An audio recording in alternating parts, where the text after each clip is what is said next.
जैसा कि सब इंजीनियरिंग में जाना चाहते हैं, वे इंजीनियरिंग करेंगे क्योंकि पढ़ेंगे तो सम्मान मिलेगा, घर वाले खुश होते हैं, कुछ पैसा मिलेगा, शहर देखेंगे। ऐसा सोच के मैंने भी इंजीनियरिंग में एडमिशन लिया। एडमिशन लेके जैसा सोच के आए थे वैसा मिला नहीं। अंग्रेजी की पढ़ाई समझ में आती नहीं, जो पढ़ाया जा रहा है वो अपने से लिंक नहीं हो रहा है। तो उस घुटन के बीच अब्दुल कलाम जी की अखबारों में स्टेटमेंट पढ़ने शुरू किए कि भाई इंजीनियरिंग ग्रेजुएट जो हैं लौट जाएं गाँव में, कुछ स्वरोजगार करें, सेल्फ एम्प्लॉयमेंट करें। इस विचार ने प्रभावित किया। बच्चों के घर वाले दोनों सरकारी नौकरी में थे, गांव देखा नहीं था, कुछ आता नहीं था। तो कलाम जी की बात से प्रभावित होकर सोचना शुरू किया, आता कुछ भी नहीं है, क्या करेंगे। जैसी पढ़ाई हुई है 12वीं क्लास तक, वो गांव में लौटने लायक नहीं हुई है। सेकेंड ईयर में एक मैगजीन शुरू करने का निर्णय लिया कि भाई हम लोग सेल्फ एम्प्लॉयमेंट पे काम करेंगे। तो सेल्फ एम्प्लॉयमेंट पे काम ना करके सेल्फ एम्प्लॉयमेंट की बात करना शुरू की। लगभग मैगजीन को 1.5-2 साल निकालने के दौरान बहुत सारे अनुभव हो रहे थे कि हम सेल्फ एम्प्लॉयमेंट और गांव में लौटने की थ्योरी तो दे रहे हैं कि लोग लौट जाएं, ना तो खुद जा पा रहे हैं। उस समय MC गुप्ता जी का बात मैं याद करता हूं, जो राजीव गांधी टेक्निकल यूनिवर्सिटी भोपाल के वाइस चांसलर थे। उनको मैं विचार बता रहा था कि भाई बहुत अच्छा विचार है। बोले विचार तो अच्छा है पर तुम गलत जगह अप्रोच कर रहे हो। तुम कॉलेजों में जाते हो, वाइस चांसलर से मिलते हो, डायरेक्टरों से मिलते हो, सब ठीक है, पर इनमें से सब ये नौकरी पेशा लोग हैं, क्या तुमको स्वावलंबन की प्रेरणा देंगे। ये एक टर्निंग पॉइंट और था, कलाम जी का था, पर ये टर्निंग पॉइंट था कि मैं अप्रोच गलत जगह कर रहा हूँ। बोले तुम जाओ उन लोगों के पास जिन्होंने कुछ काम किया है गाँव में। अब इंजीनियरिंग, इस कारण फिर इंजीनियरिंग को छोड़ना पड़ा कि भाई इंजीनियरिंग छोड़ के चलो गाँव की तरफ चलते हैं। 2-3 साल के बाद में जब गाँव की तरफ जाके देखा तो जो लोग अच्छा काम कर रहे हैं उनके संग रहना शुरू किया। इसी क्रम में लगभग 3-4 साल देशी गाय को पालना सीखा और उसकी समस्याओं को समझा कि देशी गौ पालन में क्या समस्याएं हैं। तो लगभग 2005 से लेके 2007-8 में 70 गौशालाओं का अकाउंट स्टडी करना, उसमें देखना कि प्रॉब्लम किस तरह की है। तो अधिकांश देशी गाय की गौशालाएं घाटे में चल रही हैं, कोई बड़ा बिजनेस या कोई चीज़ें उनको सपोर्ट कर रहा है तो लोग सम्मान तो दे रहे हैं, पर इकोनॉमिकली वो ऐसा कुछ नहीं कर रही हैं कि जिसको कोई यूथ अपना के उसमें स्वावलंबन मान सकें उसको। जितना बड़ा इन्वेस्टमेंट है, गाय जिस रेट की है, गौशाला का सेटअप है, वो समाज शुद्ध चीज़ों का रेट नहीं देना चाह रहा है। 3-4 साल में कोई एक आध निष्कर्ष बनता है, फिर कुछ अगली यात्रा शुरू हुई, ऐसा मानता हूँ। फिर कुछ जैविक खेती सीख ली, कुछ गौपालन की इकोनॉमी समझ के उसको प्रॉफिट में लेके आ पाए कि हम लोगों ने 3 साल के प्रयोग में देशी गाय का इकोनॉमी एग्जैक्टली क्या है। हम सुबह 3 बजे से उठ के रात में 11 बजे तक काम करेंगे तो हम कमा क्या लेंगे भाई। ये सब एक्सपीरियंस हुए। फिर 2-3 साल मधुमक्खी पालन में भी सीखा बिजनौर जाके कि भाई बिजनौर में एक केंद्र में रहना हुआ कि मधुमक्खी पालन की इकोनॉमी क्या है, फूड अचार बनाने की इकोनॉमी क्या है, क्योंकि हम लोग शहरी बैकग्राउंड में कुछ आता नहीं था, अलग अलग किसानों से रहे। ऐसा करके लगभग 100-150 किसानों से मैं मानता हूँ मेरे मित्र बने देश भर में, जिन्होंने बहुत अच्छे प्रयोग किए हैं, बहुत अच्छा जिनका एक्सपीरियंस है, बहुत मेहनत कर रहे हैं। उनकी प्रॉब्लम को समझा, चूँकि मैं उनके साथ रहा। मेरा एक ही तरीका था कि मैं जाऊँ और उनके घर में जाके रह जाऊँ। कितना दिन भाई, 1 घंटे से लेके कई साल भी निकल गए। फिर जब तक वो मन नहीं भरा, जब तक ऐसा लगा कि इनसे एक्सपीरियंस लेना बाकी है, और जब वो पूरे हो गए तो अपना बैग उठा के फिर आगे चल दिए। ऐसा करते करते 15 साल निकल गए, लगभग 10 साल निकल गए। 10 साल में ऐसा लगा कि चलो अब बहुत सारे अलग अलग जगह रहे हैं, जितना एक्सपीरियंस मिले हैं इसको एक जगह उतारते हैं। इस बीच में शादी हो गई। शादी जिससे हुई, अनुराधा जी से हुई, वो भी इस बात से सहमत थी, मेरे प्रयोगों को समर्थन दे दी। भाई वाइफ की हिम्मत हुई, ये ज़रूरी है ऐसे प्रयोग करने में। जिन प्रयोगों में वाइफ की हिम्मत मिल पाती है वो सफल से होते दिखते हैं, क्योंकि जब लोगों के करीब जाते हैं तो पता चलता है कि एक व्यक्ति खूब अच्छा सोच रहा है, चूँकि वाइफ किसी और दिशा में अच्छा सोच रही है शायद, तो वो प्रयोग फिर भी सफल नहीं होता है। ये भी एक महत्वपूर्ण मुद्दा है। एक आदमी को बहुत अच्छे विचार हैं पर परिवार में यदि सहमति नहीं है तो हम कितना अच्छा प्रयोग करेंगे। तो शादी के पहले तक मैं मनमानी करते हुए माता पिता ने सपोर्ट किया कि जो करना चाह रहा था वो करना दिया। शादी के बाद वाइफ ने सपोर्ट किया तो वो उसने भी सपोर्ट किया, तो फिर अगले प्रयोग शुरू हुए। शादी के बाद हम लोग मधुमक्खी पालन सीखे। उसने अपनी गवर्नमेंट जॉब से 3 साल की छुट्टी ली, गवर्नमेंट जॉब छोड़ने का भी निर्णय लिया, और हम लोगों ने सारे खतरनाक प्रयोग किए जब जेब में पैसा नहीं होता है और हमारा सीखने का जज्बा इतना होता है कि वो असुरक्षित कर रहा होता है हमको। फिर एक समय में जब 12-15 साल की जर्नी हो गई, तब सोचा कि क्यों ना दोबारा से एक सामान्य होके रहते हैं। और कुछ अपनी ज़मीन लेते हैं, जिस पे जितना अनुभव है उसको उतारते हैं। तो 2014-15 में फिर अपनी ज़मीन ली, कुछ मित्रों ने फिर पैसा इकट्ठा किया और एक आदर्श मॉडल खेत, जैविक खेत बनाने का सोचा। और उस बीच रविंद्र शर्मा गुरुजी को सुना, जिससे हिम्मत बनी कि गांव की जो ताकत है वो रविंद्र शर्मा गुरुजी का जिक्र मैं करना चाहूँगा, आदरणीय नागराज शर्मा जी का मैं जिक्र करना चाहूँगा, अब्दुल कलाम जी, जिनको याद करके मन भरता है कि इन लोगों से बहुत कुछ सीखने को मिला, समझने को मिला।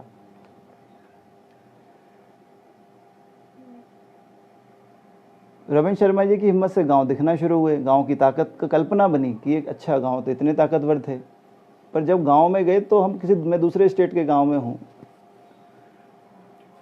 तो भाषा की जो दिक्कत आई वो अपनी जगह है, पर गांव को भी समझ में आता है रह के कि गांव करीब से देखेंगे तो शहरीकरण या आधुनिकता का जो दबाव है ना, तो गांव बचे नहीं। अब ऐसा मुझे दिखता है कि गांव का जो शहर का जो प्रेशर गांव में है, तो गांव के बच्चे जो अच्छा किसान है, जिसको आप दुगनी आय करने की बात कर रहे हो, वो गांव में नहीं रहना चाहता है। वो तो अपना पक्का मकान बना के बच्चे को प्राइवेट स्कूल में भर्ती करा देता है। तो आय दुगनी करके हम गांव को बचा पाएंगे ऐसा नहीं लगता। शायद आय दुगनी होगी तो ज़्यादा स्पीड से गांव उजड़ जाएंगे, मुझे तो ऐसा लगता है। अभी आय कम है तो लोग उसमें रह रहे हैं। ये सब चीज़ों को देखा, 4 साल में कुछ उत्पादन किए, फसल ली। फिर जब थके एक पॉइंट पे कि भाई ये तो कुछ और हो रहा है, हम लोग जो केवल जैविक उत्पादन कर रहे हैं, पर लोग अवेयर नहीं है स्वास्थ्य के प्रति। अभी कोरोना का धन्यवाद हो कि लोग ना, जो नुकसान हुआ वो है संकट, पर लोगों का स्वास्थ्य पे ध्यान गया है। इसके पहले तक तो लोगों ने जिस तरह से कपड़ों के खर्चे बढ़ा लिए, मोबाइल महंगा कर लिया, अपना घर महंगा कर लिया, कार महंगी कर ली, पर लोगों ने अपना खाना कहाँ महंगा किया है। लोग तो वही सस्ता, दूध वाले को कम पैसा, सब्जी वाले को कम पैसा, कोई जैविक उगा दे तो वो दुगना रेट का है। अभी जो एवरेज है कि जैविक का प्रोडक्शन 75% से लेके 50% घट जाता है, तो रेट बढ़ जाता है। उतना रेट अभी समाज की अवेयर, जो मोबाइल महंगा लेने में ज़्यादा दिक्कत नहीं है। हमारा मोबाइल जो 10 साल पहले 2000 का था, वो आज हमने 20,000 40,000 पहुँचा दिया है। पर दूध का रेट जो 20 साल पहले था वो कितना बड़ा है, इसको हम सोचें।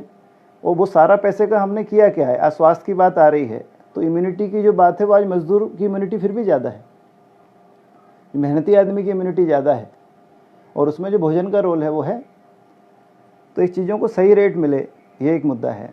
और 15 साल की जर्नी में जितने दोस्त मित्र बन गए, जो अलग अलग जगहों पे गांव में रह के अलग अलग तरह के तमाम प्रयोग कर रहे थे, उसमें से जो जैविक खेती के प्रयोग हैं उनकी दिक्कतें अलग तरह की हैं। वो शहर से दूर रहते हैं, वहाँ मिलिंग प्रॉपर, यदि धान लगाया है तो धान से निकालना चावल एक काम है, उसको चुनवाना एक काम है, उसको प्रॉपर शहर में बेचने जाना एक काम है। तो मैं सबकी प्रॉब्लम भी देख रहा था, अलग अलग स्टेट की, नॉर्थ ईस्ट की अपनी प्रॉब्लम है, केरल की अपनी प्रॉब्लम है, राजस्थान की अपनी प्रॉब्लम है, हर स्टेट में। तो ये लग रहा था कि एक कॉमन प्रॉब्लम को क्यों ना जो उत्पादन कर रहा है उसको उत्पादन करने देते हैं, और अपने एक्सपीरियंस को जो आम किसान नहीं कर पा रहा है उसको करने में लगाते हैं। तो ऐसा करके उनको मिलिंग की दिक्कत, पैकेजिंग की दिक्कत, पर एक शहर में कस्टमर नहीं है। एक शहर की आबादी है तो उसमें 20, 30, 50, 100 कस्टमर होते हैं उनके पास, क्योंकि उनका सामान, जिस तरह से गवर्नमेंट पूरा धान खरीद लेती है ऑर्गेनिक, वो रासायनिक खाद वाला, पर जैविक कोई उत्पादन करते थे, गवर्नमेंट की कोई पॉलिसी नहीं है भाई।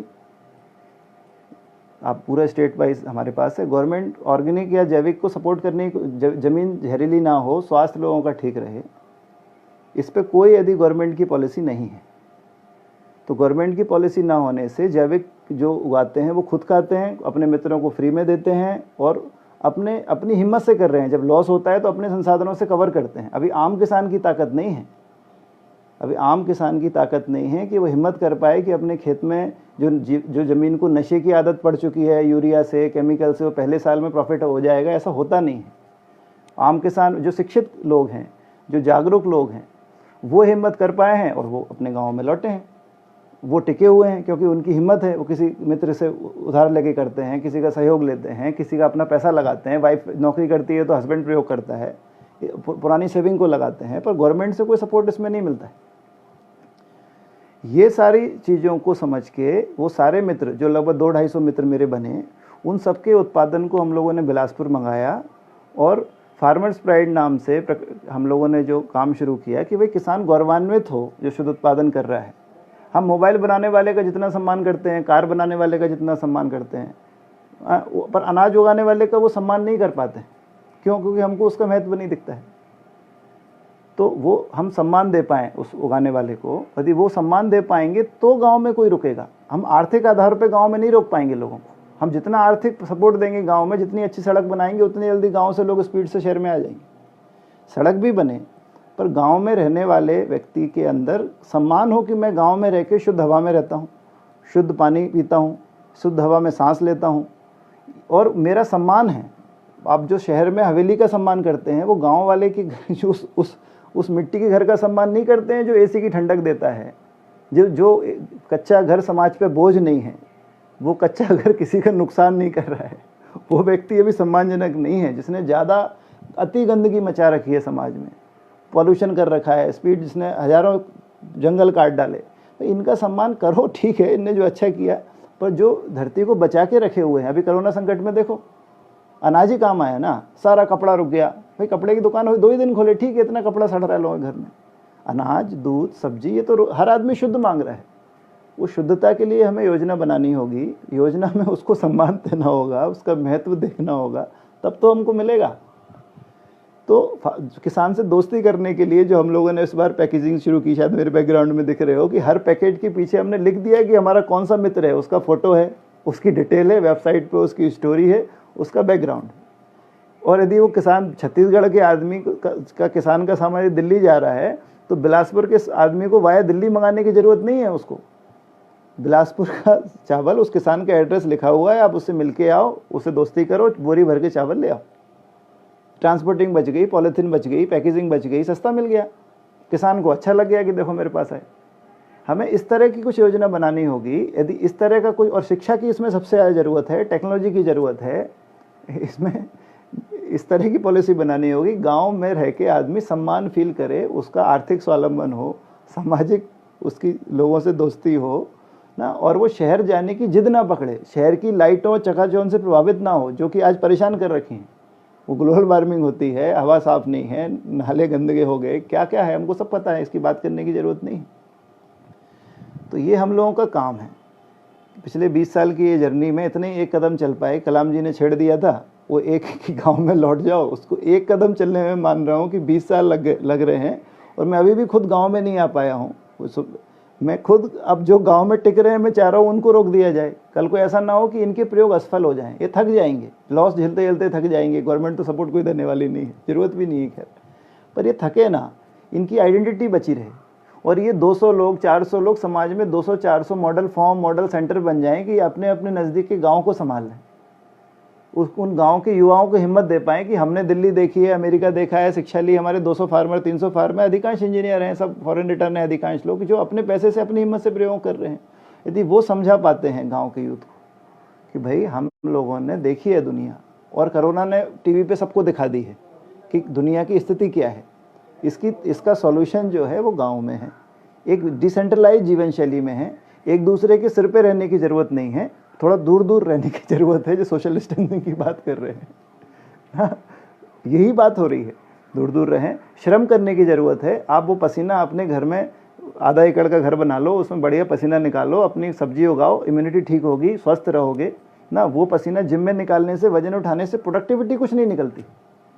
जिसकी ज़रूरत है, आपका पसीना निकलना ज़रूरी है। पसीना, तो ये मुद्दे आज समझाने की ज़रूरत नहीं है, लोगों का ध्यान चला गया, ये बहुत अच्छी बात है। तो लोगों को एक ऐसी जीवन शैली को देने की कोशिश कर रहे हैं कि जहां लोग स्वस्थ रहना पहले से सीख जाएं, स्वस्थ जीवन शैली को सीख लें। ये फार्मर्स और गौरवान्वित रहें। ये हम लोगों का छोटा सा काम है जो समझ में हमको एक कदम आया है। गांव से हम लोग जुड़ नहीं पा रहे हैं। जुड़ने के लिए हम जड़ कटे हुए लोग हैं जो अलग अलग गाँव में पहुँच गए हैं। तो हमें उतना विनम्र होने की ज़रूरत है। वो गांव ना समय देता है। गुरुजी की बात याद आती है कि लोग 12-12 साल वेट करते हैं उस आदमी का, कि वो 12 साल पहले टिका रहे कम से कम हमारे आसपास, तब उससे दोस्ती शुरू करते हैं। तो उतना धीरज रखने की ज़रूरत है कि 10-12 साल हम एक प्रयोग को लग के कर सकें। लग के कर पाएंगे, फिर जो लोग उस गाँव के नहीं हैं उसके लिए बहुत अच्छा अनुभव मेरे को लगता है, जो मुझे ताकत देता है कि शिक्षा एक ऐसा माध्यम है कि गाँव के बच्चों को पढ़ाना शुरू कर दो। गांव गुरु जो शिक्षक का सम्मान करता है, वो बहुत अच्छा माध्यम है गांव से जुड़ने का। यदि आप वाया उत्पादन के जुड़ते हो तो आर्थिक आधार जुड़ता है। आर्थिक आधार में तो मुश्किल हो जाती है, आप उनकी आर्थिक अपेक्षाएं पूरी नहीं कर सकते, कोई नहीं कर सकता। पर एक समझ के साथ यदि आर्थिक आधारों पर जुड़ते हो, गाँव वाले शुद्ध उत्पादन करके पहले खुद खाएं। मुद्दा ये नहीं है कि स्वावलंबन करके आय दुगनी करके गाँव का सारा दूध बेच दिया अमूल को और खुद जो है काली चाय पी रहे हैं, ये मुद्दा नहीं।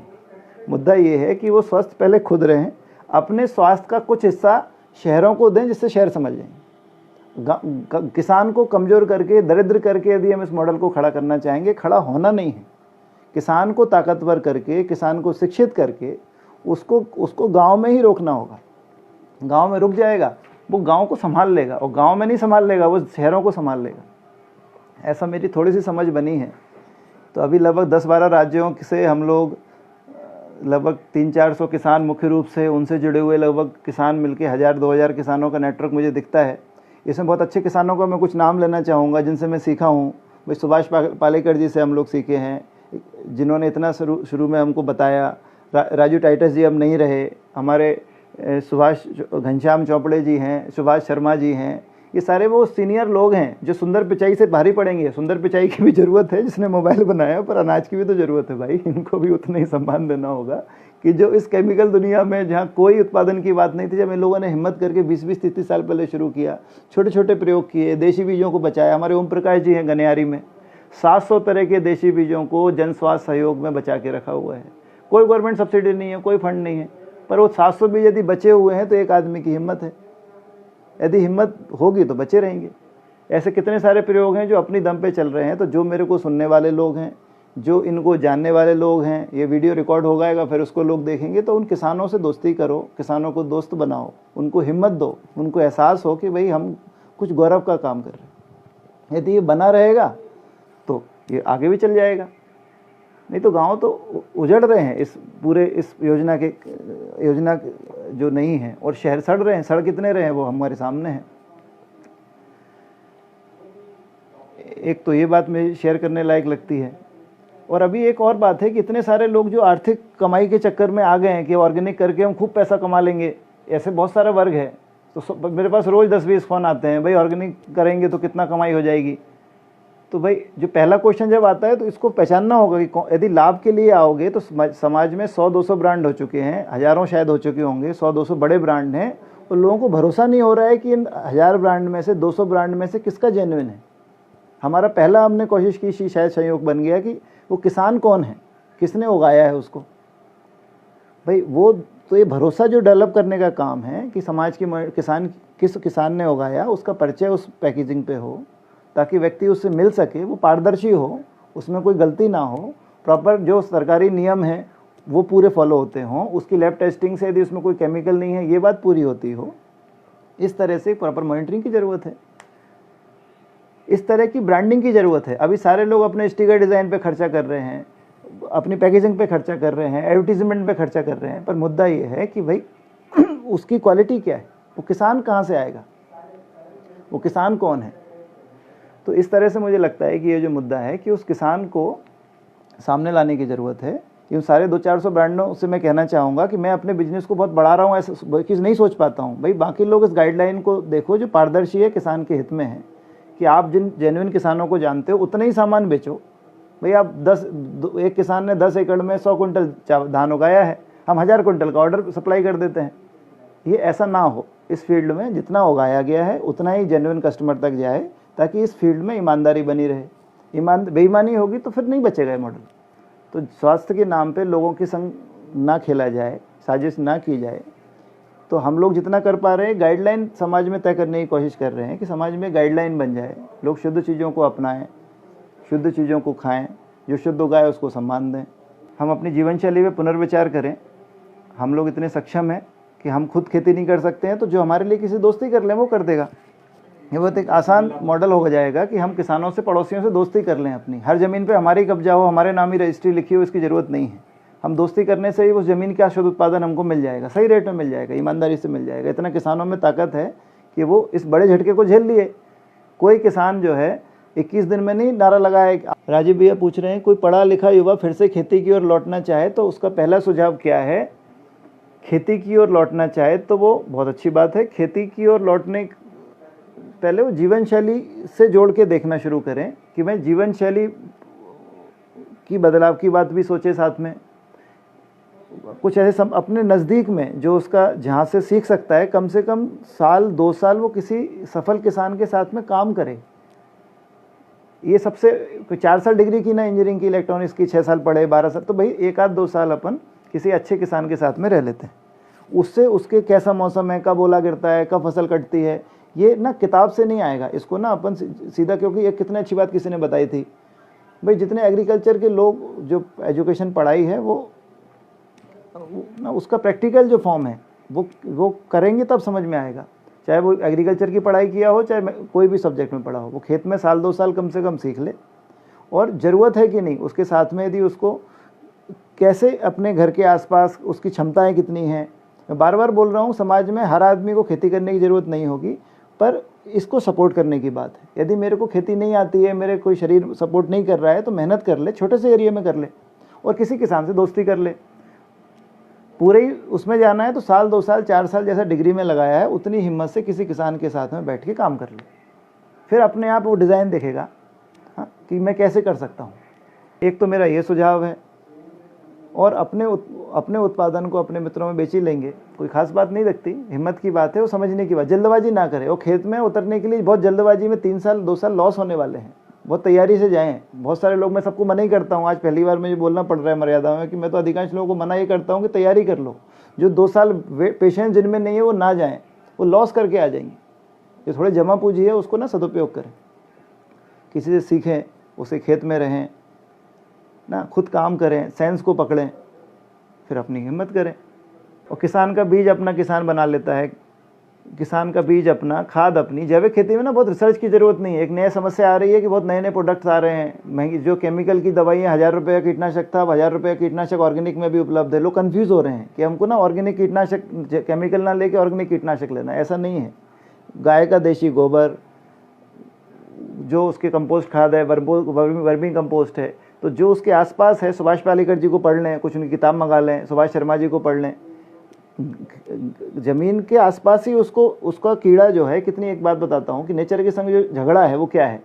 हमने केमिकल खेती शुरू की है, कैसे लुटी हैं चीज़ें, कैसे बर्बाद हुई हैं। हरित क्रांति में हमने प्रोडक्शन के नाम पर जो प्रोडक्शन बढ़ा, तो ज़मीन प्रोडक्शन में न्यूट्रिशन नहीं बढ़ा है। पालक के अंदर जो आयरन जो 180 ppm था, 25 साल गवर्नमेंट के डाटा है, अभी वो कितना 7 ppm बचा है। हम पालक हमको हरी दिख रही है, उसमें आयरन नहीं बचा है। टमाटर में लोहा नहीं बचा है, उसका वजन बढ़ा है। बस हम वजन से चीज़ों को रेट देख रहे हैं। जब आप गुणवत्ता से रेट को देखोगे तो उससे चीज़ों का रेट तय होगा। अभी भी लोग बार्गेनिंग कर रहे हैं। अब न्यूट्रिशन की बार्गेनिंग करो ना भाई। अब वेट केजी वाइज बार्गेनिंग क्यों करते हैं हम लोग? स्वास्थ्य का लेना भूसे से नहीं है। रफेज स्वास्थ्य नहीं देता है, स्वास्थ्य न्यूट्रिशन देता है। उस न्यूट्रिशन को समझने के लिए हमें उस जो केमिकल फ्री फूड है उसमें जीएम फूड तो नहीं है, तो हम लोग उस तरह के चक्कर में ना फंसें, किसान को दोबारा ना उलझा दें उसमें कि जो केमिकल कंपनियों ने हज़ारों करोड़ कमाया, अब ऑर्गेनिक कंपनी आ जाएंगी अपने अपने डिब्बे बंद प्रोडक्ट्स लेके, वो कमा के ले जाएंगी। किसान के पास बीज अपना रहने दें। यदि आप बीज अपना नहीं दोगे तो ऑर्गेनिक खेती संभव नहीं है। बीज के अंदर, क्योंकि जो रिसर्च है हमारी, जिसमें यदि कुछ समझ सके कि हमारी सारी रिसर्च ये है कि बीज यदि कंपनी का है तो दवाई भी उस कंपनी की होगी, ये नहीं चल पाएगा। फिर वो रेट भी वही तय करेगा। बीज देशी हो, किसान के पास हो, उसके कंट्रोल में हो, हर साल वो हमारे पास मेथड उपलब्ध है। भाई पपीते में सबसे मीठा पपीता जो होता है उसका बीज बच जाता है। सबसे अच्छा गेहूं की जो बाली होती है उस बीज बाई से अगली बार बीज फिर बच जाता है। इसमें कौन सी पीएचडी करनी है भाई? उस बीज को बचा के अगली साल फिर लगा लेते हैं। ये तो गांव वालों को पता है, हर किसान को पता है। क्योंकि आप प्रोडक्शन के नाम पे डरा देते हो, यही बीज लगाना है, यही रिसर्च बीज चाहिए, अब वो परेशान हो जाता है, कंफ्यूज हो जाता है। उन देशी बीजों को संभाल के उन्हें बीमारियां भी नहीं आती है। नेचर में इसका झगड़ा सुन लो आप लोग। नेचर में जो भी चीज़ आदमी के स्वास्थ्य के लिए उपयोगी नहीं होगी, नेचर उसको मारती है, उसको ख़त्म करती है। तो नेचर में जितनी भी केमिकल सब्जी हम पैदा करते हैं उसको, वो चूँकि ह्यूमन के लायक उसमें न्यूट्रिशन नहीं है, तो नेचर उसको मारने, ख़त्म करने के लिए हर उसमें कीड़ा पैदा कर देता है। हम केमिकल स्प्रे करके उस कीड़े को मार देते हैं, वो कीड़ा मर जाता है। अब उसमें पॉइजन पहुंच गया, वो हम खाते हैं, हमारा लीवर किडनी सेल डैमेज हुई। अगले साल क्या होना है? नेचर उससे बड़ा कीड़ा पैदा करती है। तो एक हम अंतहीन झगड़ा कर रहे हैं नेचर से, अंतहीन। हम हर साल किसान को केमिकल का डोज बढ़ाना पड़ता है। कंपनी रिकमेंड करती है 2 ml, दुकान वाला रिकमेंड करता है 5 ml, किसान डालता है 20 ml। आप देखो ना, इस पॉइंट को समझो। हम जो खा रहे हैं सब्जी वो ऐसा होता है। तो किसान को शिक्षित होना जरूरी है। शिक्षा के बिना, वो जागरूक हुए बिना ये होना नहीं है। गोबर कितने ही खेत में डाल दो, कुछ नहीं, कोई दिक्कत, नुकसान ही नहीं होना है। देशी गाय को बचाना जरूरी है, उसके पेट में जो बैक्टीरिया है, गोबर में जो बैक्टीरिया है, वो ज़मीन में सारे केंचुए पैदा कर देता है, सारा माइक्रो न्यूट्रिशन दे देता है। तो जैविक खेती करने के लिए गाय भी चाहिए। हम अलग अलग यूनिवर्सिटी में पढ़ाते हैं, एग्रीकल्चर यूनिवर्सिटी में, भाई गाय के बिना नहीं होगी खेती। गाय को, मेहनत को, परिवार को जोड़ना पड़ेगा। इन सारे प्रोजेक्ट में यदि परिवार ही सहमत नहीं है तो भी नहीं होगी। मतलब ये मिला जुला प्रयोग है, ये जीवन शैली का प्रयोग है। तो हम लोग इस तरह से इस पर सोचना चाहिए कि नेचर से झगड़ा ना करें। बीज किसान के पास होने है, जो कर पा रहे हैं होने ही चाहिए, खाद उसके पास अपनी हो, और मित्रों के रूप में उसके पास मार्केट हो, जो हम शहर सपोर्ट कर सकते हैं, जो खेती नहीं कर पा रहे हैं। हफ्ते में एक दिन जाएं, 20-25 किलोमीटर की ड्राइव कोई बहुत बड़ी नहीं है, सारे गांव आसपास होते हैं, उनके यहाँ सामान आ जाए, किसान अपना नेटवर्क छोड़ सकता है, हो गई। हमें ब्रांडिंग चीज़ों पर जाके अमेरिका से पैक होके आएगा और वहाँ से बर्गर के रूप में आएगा, वही, ऐसी ज़रूरत नहीं है भाई, ये नुकसान करती है। हम अपने किसान के पास जाएं, शुद्ध चीज़ें लाएं, हफ्ते में 2 बार सब्जियां ले आएँ, खुद पहुँचा दें, अपना नेटवर्क बना लें। इसमें कौन सी आफत आ रही है? यदि स्वस्थ समझ में आता है तो इसमें किसान ताकतवर हो जाएगा और हम स्वस्थ हो जाएंगे। एक तो ये प्रयोग मेरे को दिख रहा है,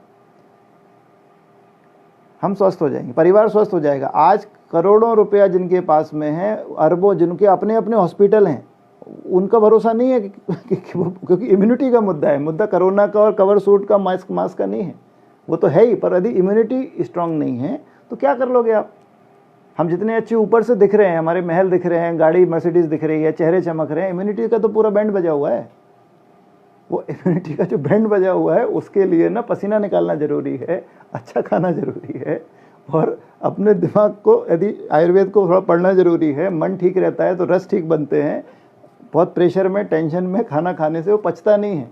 हम ऑर्गेनिक बादाम तो उगा के दे देंगे, ऑर्गेनिक खाना तो खिला देंगे। अगला मुद्दा ये भी है कि भैया मन ठीक होगा तो खाना में रस दोष नहीं होगा। अधिकांश लोगों को ना रस दोष है, खाना खाते हैं तो रस दोष होता है। हर बड़ी 20 मिनट का लंच ब्रेक मिला, अबड़ तबड़ खाया, तो कितनी अच्छा ऑर्गेनिक खा लोगे, वो डाइजेस्ट ही नहीं होगा, वो मोशन में निकल जाएगा।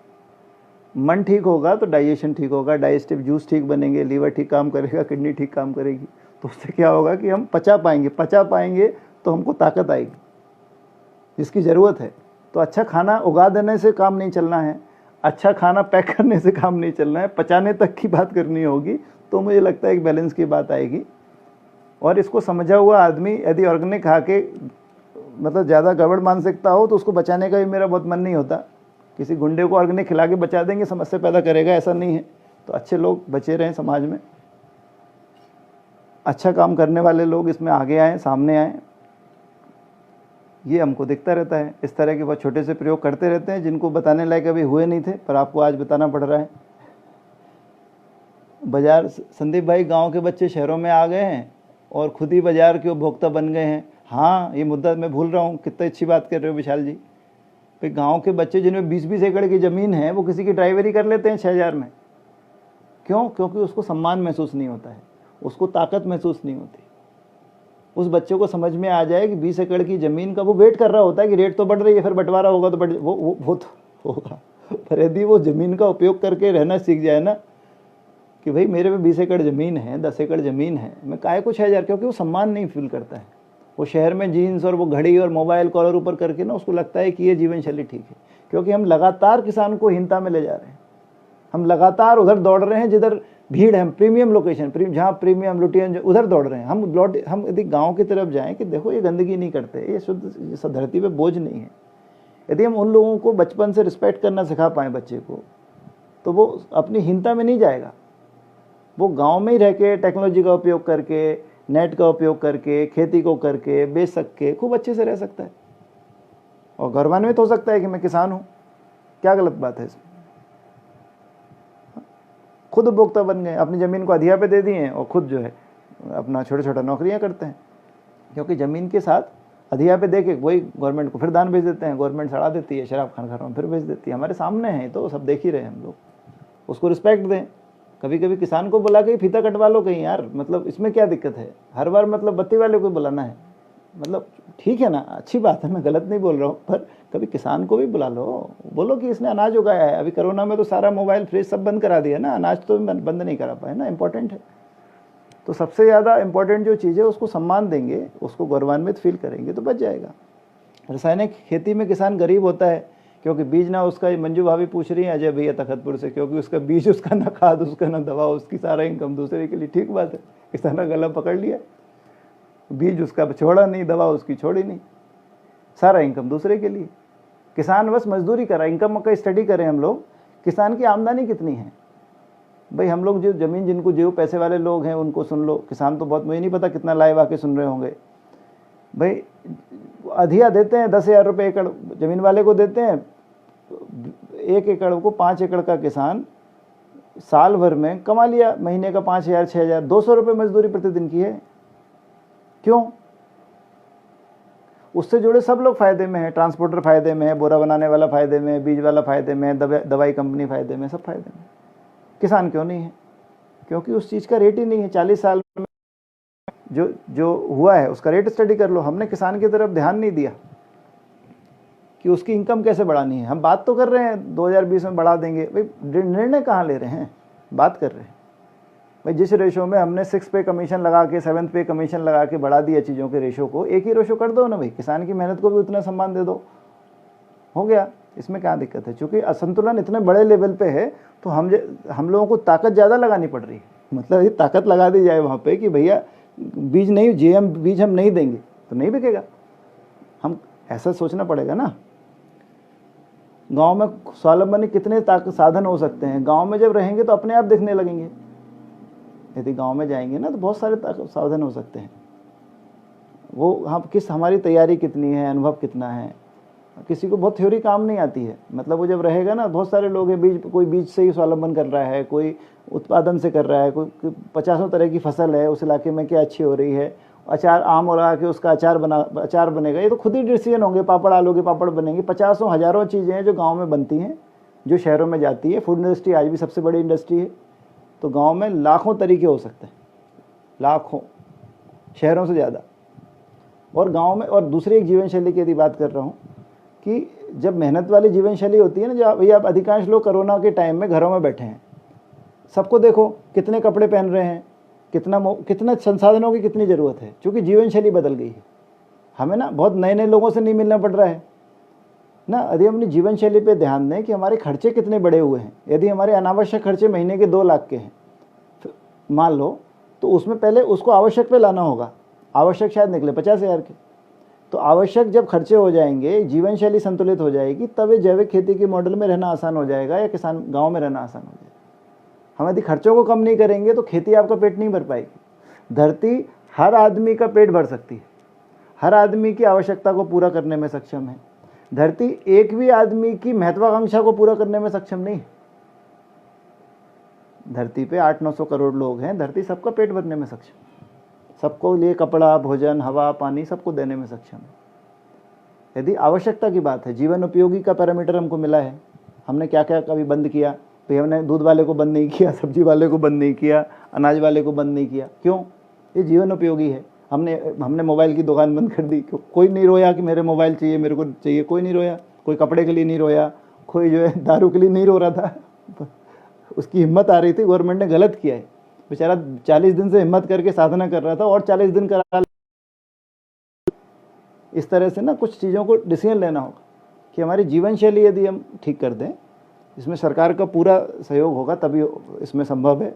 कुछ प्रयोग थोड़ा सा दिशा दिखा पाएंगे तो उस जीवन शैली के आधार पर काम हो जाएगा। यदि आप केवल इनकम दुगनी चौगुनी 10 गुनी कर दो, जीवन शैली नहीं बदलो, क्या फ़ायदा होगा? कुछ नहीं होना। धरती एक निश्चित ही प्रोडक्शन तो देगी। धरती में से यदि 20 कुंटल 30 कुंटल धान होता है तो क्या करोगे उसका? इससे ज़्यादा कैसा करेगी? नहीं कर पाएगी। जीवन शैली बदल जाएगी तो कितने कपड़े की ज़रूरत है, कितना हमको मोबाइल की ज़रूरत है, कितना हमको दिखाने की ज़रूरत है, इतना खर्चा करने की। कोई शादी समारोह नहीं हो रहा, 20 लोग सब शादी करेंगे, ऐसा कुछ नियम बन सकता है? परिचित लोग आएंगे भाई, वो शादी में आए खाना खा के चले जाते हैं, जिम्मेदारी तो कुछ लेते नहीं, झगड़ा होता है। तो ऐसे लोगों को मत बुलाओ, शुभकामनाएं ले लो, खर्चे मत करो। हम पहले बहुत शोषण करके पैसा कमाते हैं, फिर जाके जो है वो पैसा फिर बढ़ जाता है। तो जीवन शैली की बात है कि जीवन शैली यदि हमारी बदलेगी तो हम जीवन शैली को बचा पाएंगे। मेरी बात बहुत गांव खेती की चल रही है। कुछ और प्रश्न ऐसा है, आमदनी के हिसाब से ऐसी कौन सी खेती है जिसमें कम लागत से अधिक, बस ये जो प्रश्न है बहुत मिसफायर है। भाई आपको क्या आता है, किस गांव में हो, आपका गांव है राजस्थान में, मैं एप्पल बोल दूं बहुत प्रॉफिटेबल है। मतलब मुद्दा ये है कि आपको आता क्या है, पहला मुद्दा, मानसिकता कैसी है, ज़मीन कैसी है। तो ऐसे क्वेश्चन जो पूछे जाते हैं ना, इसको हम थोड़ा और अच्छे से सोचें इस पर कि यदि इनकम के हिसाब से मत सोचो, आप अपनी जीवन शैली के हिसाब से सोचो। हो सकता है आपके राजस्थान की हो तो अलसी अच्छी होगी, मूंग दाल अच्छी होगी, जो होती है वही तो कर पाएंगे। ज़मीन को बहुत ज़्यादा ऐसी चीज़ों को ना लगाएं जो बहुत ज़रूरत की नहीं है। पाम ऑयल लगा लगा कितना हज़ारों एकड़ खेत खराब कर दिया, काम का थोड़ी है वो, ज़मीन और बंजर होगी। और हमें एक मुद्दा और छूट रहा है, हमें ये बनाना होगा कि जिले वाइज, जैसे अभी आपने इतना कोरोना में कितना आसान है अब तो कह पाना, मेरे लिए बैकग्राउंड बना दिया है भैया, अब डीएम को पावर दिए ना, कौन शहर से बाहर जाएगा कौन नहीं जाएगा, कितना आसान। बॉर्डर पे चौकीदारी लगी हुई है, अभी भी लगी हुई है। उसी प्रकार आप जिला लेवल पे एक योजना बना सकते हो कि डीएम के मार्गदर्शन में कृषि विभाग में, कि भाई आप कौन शहर में खपत कितनी है, भाई छत्तीसगढ़ में चावल की खपत कितनी है, दाल की कितनी है, जीरे की कितनी है, जो छत्तीसगढ़ में हो सकता है उस रेशो को बांट दो। ऐसा हो सकता है ना, ये योजना बनती नहीं है। यदि ये योजना बनेगी तो आसान हो जाएगा। सिक्किम जैसा 100% जैविक का लक्ष्य और किसी राज्य ने लिया है क्या?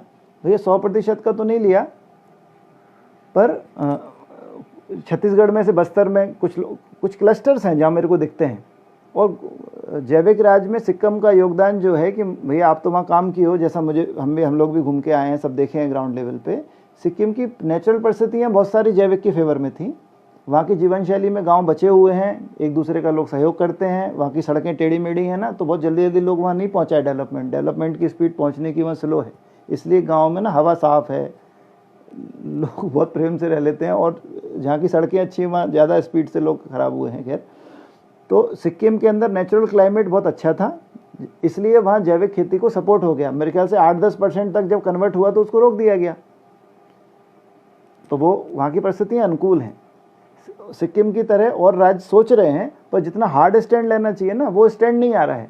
क्योंकि अभी कोई भी जैविक किसानी कर रहा है तो उसको 1 रुपये का बहुत सीधा सपोर्ट थोड़ी है। या उसका माल पैदा हो जाएगा, उत्पादेगा, तो कौन लेके जाएगा, उसमें जो लॉस होगा वो कौन कवर करेगा, उसके प्रोडक्शन को कहाँ किस रेट में बेचा जाएगा, ऐसा अभी पॉलिसी नहीं है। आने वाले 2-4 साल में हो जाएगी, ऐसी उम्मीद है। ये माहौल बन रहा है, अभी ऐसा लक्ष्य किसी ने नहीं लिया है। प्रयासरत हैं, तो हम डिस्ट्रिक्ट वाइज उन राज्यों को पहचान सकते हैं कि जहाँ इस तरह का प्रोडक्शन हो रहा है, उसको सामने लेके आ सकते हैं। वहाँ जो लोग कर रहे हैं उनको मॉडल सेंटर बना सकते हैं, एग्रीकल्चर यूनिवर्सिटी को उससे कनेक्ट कर सकते हैं। जो स्कूल का सिलेबस है, कुछ टीमें ऐसा काम कर रही हैं देश में अलग अलग हिस्सों में, कि यदि शिक्षा के सिलेबस में ना किसानी की बात, जैविक खेती की बात, जीवन शैली के सम्मान की बात डाल देंगे ना, वो आसान हो जाएगा करना। उसको लगातार हम अमेरिका भेजने की बात करते हैं, गाँव से निकाल में दिल्ली में भेजने की बात करते हैं, तो उससे क्या होने वाला है कि उससे वो बंदा पहुंच तो जाएगा दिल्ली, पर उससे दिक्कत हो रहा है ना। उसको ये भी दिखे कि तुम दिल्ली भी जा सकते हो और गांव में भी रह सकते हो। देन वो चुनाव करेगा कि भाई मेरी तैयारी कैसी है, मेरी फैमिली का बैकग्राउंड कैसा है, मेरी हिम्मत कैसी है, मेरी ज़रूरत कितनी है। देन वो डिसीजन, उसको दोनों ऑप्शन देना चाहिए ना, कि तुम गाँव में परिवार के साथ कैसे बढ़िया से रह सकते हो। ये मॉडल की बात हो सकती है। हम दूसरा ऑप्शन ही नहीं दे पा रहे हैं, हम लगातार उसमें फ़ोटो में दिखा रहे हैं ये ख़राब है, ये गंदा है, यहाँ नहीं जाना है। मैं उसमें से निकला हूँ भाई। जब मैं इस प्रयोग को शुरू किया हूँ 15-20 साल पहले, तो मुझे लगता था कि हम मैगजीन निकालेंगे, ठीक है वो ज़रूरी था, पर हम ना हिम्मत नहीं कर पा रहे हैं, हमको आता नहीं। हमको कोई, आज हम थोड़ा सा कर पा रहे हैं उन लोगों को देख के जो ऐसा किए हैं।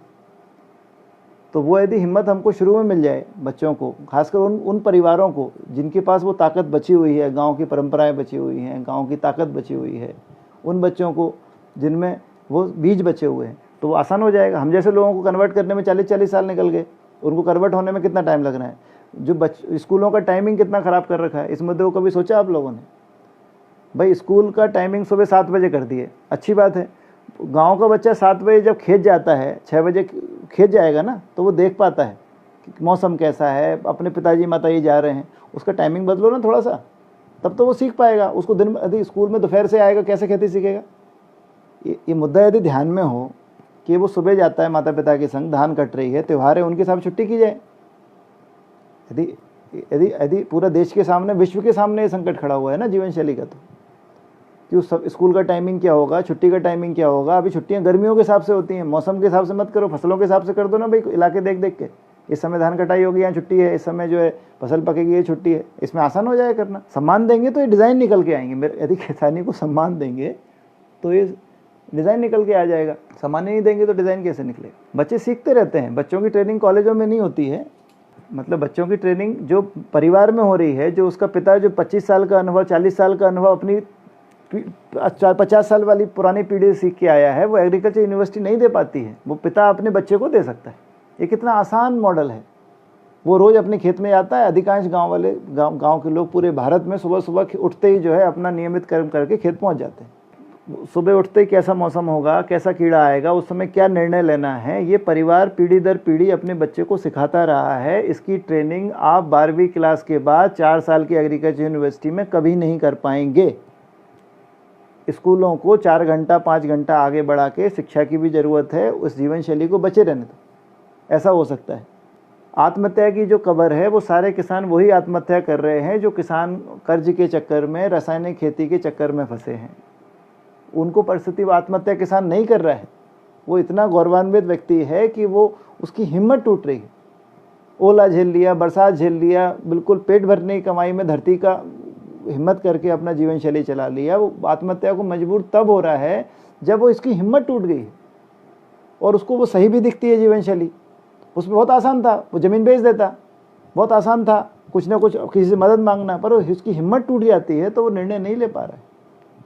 किसान की आत्महत्या बहुत ही दुखद है और इसको निकालने के लिए हमको उसको सम्मान देना होगा, उसकी मदद। जो आप अंबानी, अडानी, नीरव मोदी कितना हज़ारों करोड़ कर्जे माफ़ कर दिए भाई, इनको ज़रूरत थोड़ी है। उनकी लाइफस्टाइल 10,000 50,000 कर्जे में एक आदमी मर जा रहा है। उसकी जीवन शैली को स्ट्रक्चर मत खड़ा करो, ऐसे खतरनाक राक्षस जैसे जीवन शैली खड़ी ना हो, उसको डिसेंट्रलाइज हो जाए, ज़रूरतमंद को हम पहचान पाएँ, सम्मान कर पाएंगे, पहुंच जाएगा, उसके पास मदद भी पहुंच जाएगी और उसको कर्ज में ना फंसने दिया जाए, ऐसी परिस्थितियां क्रिएट ना की जाए।